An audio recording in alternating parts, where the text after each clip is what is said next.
Hello food lovers, welcome to so kitchen where love meets flavour. ఉదయాన్నే ఏం చేయాలో ఆలోచిస్తున్నారా? ఉప్మా బోరింగ్ ఎవరు తినడం లేదా?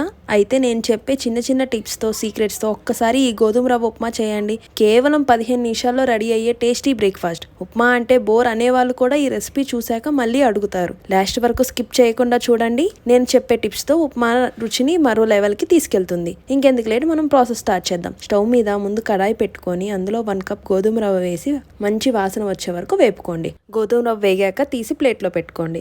గోధుమ రవ్వ వేపడం వల్ల మన రెసిపీకి ఇంకా టేస్ట్ పెరుగుతుంది. అదే కడాయిలో 3 టేబుల్ స్పూన్ ఆయిల్ వేసి తాలింపు పెట్టుకోవాలి. తాలింపుకి ఆవాలు, పచ్చిపప్పు, మినప్పప్పు, జీలకర్ర వేసి బాగా వేగాక కట్ చేసుకున్న పచ్చిమిర్చి, కొంచెం కరివేపాకు, కట్ చేసుకున్న ఒక పెద్ద ఉల్లిపాయ వేసుకొని లైట్గా ఫ్రై అవ్వనివ్వండి. తర్వాత 1 కప్ రవ్వకి 2 కప్స్ వాటర్ పోసుకొని టేస్ట్కి సరిపడినంత ఉప్పు వేసుకొని మూత పెట్టి వాటర్ తెరల కాగే వరకు ఉంచుకోండి. వాటర్ కాగాక మూత తీసేసి ఉప్మా రవ్వని ఒకే చోట వేయకుండా దానిని ప్యాన్లో జాగ్రత్తగా జల్లించున్నట్టు వేసి గరిటెతో తిప్పకుండా మూత పెట్టేసేయండి. ఉప్మా రవ్వ కలుపుతూ వేస్తే మనకి ఉప్మా ముద్దగా అయిపోతుంది.